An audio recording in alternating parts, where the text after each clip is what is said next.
What is APA format? First, we must identify APA. APA is the abbreviation for American Psychological Association. The American Psychological Association implemented a uniform style of writing known as APA formatting.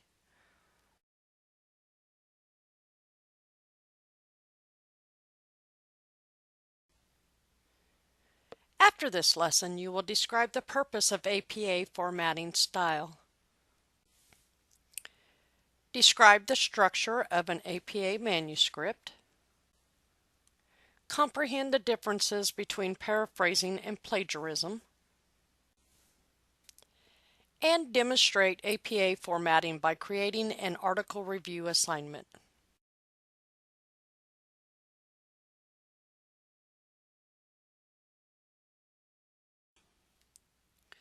Why do APA style?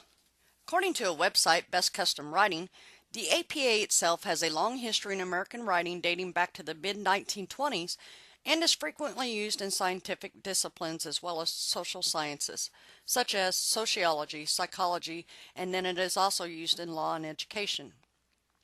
Formatting styles provide a concrete structure and format for written material that is beneficial for both the readers and the writers. APA writing can provide guidance on your writing process, bias in language, reader understands syntax, and is used in science and research. Could you imagine if there wasn't a uniform writing format for scholarly work or even basic writing? It would be difficult to read, understand, and even be inconsistent with grading. Best Custom Writing continues to state that APA format makes reading and comprehension considerably easier for your audience.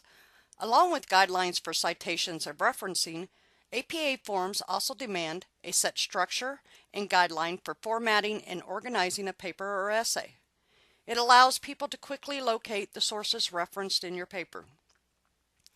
In addition to this, the other major benefit for your academic writing is that without having to guess or wonder where a particular quote or idea originated, readers can simply check your references by either using the in-text citations, footnotes, or endnotes that are present for each source. This definitely makes the job of tracking down sources and reference checking that much simpler.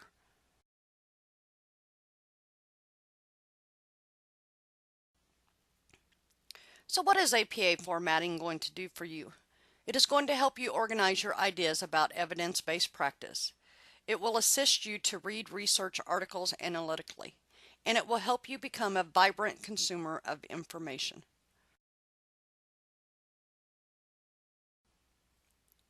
The APA format manuscript structure consists of a title page, abstract, introduction, method, results, discussion, references, and appendices.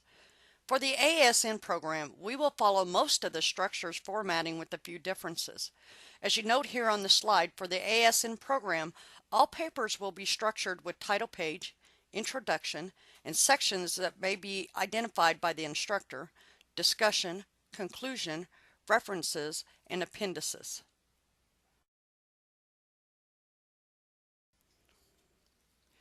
As you can see on this block diagram, there is an image of the main sections of the APA formatted style.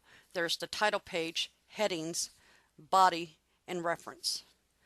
The title page should consist of a running head and page number. It should be a shortened title, less than 50 characters including spaces. Title should be different on the title page than on subsequent pages. Should be the title of the paper, the author, and the school. Headings. There are 5 levels of headings in APA format. Level 1. Heading is centered, bold-faced, uppercase, and lowercase. Level 2. Heading is flush left, bold-faced, uppercase, and lowercase. Level 3. Heading is indented, bold-faced, lowercase paragraph ending with a period. Level 4. Heading is indented, italicized, bold-faced, uppercase and lowercase ending with a period. Level 5. Heading is indented, italicized, and lowercase ending with a period. The body of the paper. Formatting the body of your paper consists of the following structures. Margins should all be at 1 inch. All text is double-spaced. Font should be 12 point, Times New Roman style. New paragraphs are indented a half inch. Left margin is justified. Right margin is unjustified. The body of the paper can include discussion, evidence, summaries, and maybe even some statistical graphs or tables. Your instructor will most likely provide information you need to include in your written work. They may also direct your headings.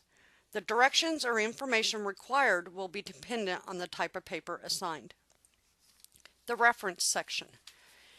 This is a section in your work that will provide you the opportunity to give credit to other individuals' work that you may have paraphrased, used direct quotes, or summarized. Your reference list must be accurate and complete, consistent, arranged in alphabetical order by the author's surname, and remember you should include year of publication with the earliest first. Examples of citing references will be provided at the end of this lesson.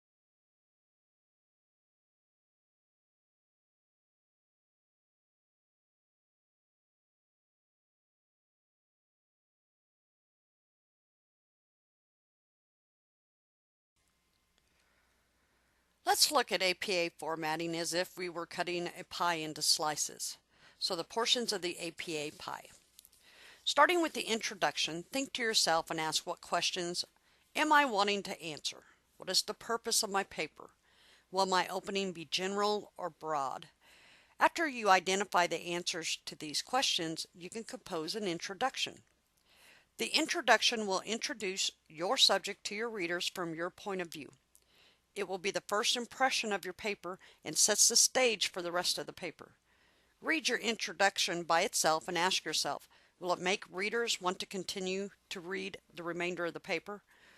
You can write your introduction last after completing your paper, or if it is written first, be prepared to change the introduction once your paper is completed. Remember to be straightforward and confident and open your introduction with an attention grabber. After the introduction, we will move on to the paper development. You want to make sure your paper has a logical flow of ideas.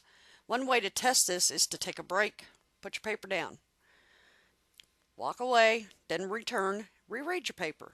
Does it make any sense? Are all the paragraphs clear and logical? Is the style and tone consistent?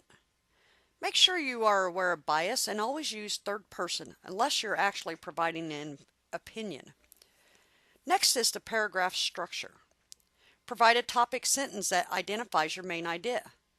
Then you support this main idea with evidence. Continue with analysis of this evidence and then link to the next topic or paragraph. Your evidence should demonstrate critical thinking by using reputable outside sources that you will be sure to cite on your reference page. You will use evidence through summaries, paraphrases, and quotes. Examples of each will be provided at the end of this lesson. Only use tables when adequate amount of description of the table is in the text. If there is only a small amount of data, keep the information in the text. Do not present details in the table that are not needed to understand the paper. And if you are using more than one table, number the tables in the order they appear in the paper. For an example, Table 1, Table 2, and etc. Appendix is singular. Appendices is plural. It's used for information that may be too detailed to include in the body of the paper. If using a plural version, label them as Appendix A, Appendix B, Appendix C, and etc. This is the end of Part 1, APA formatting. Please continue with Part 2.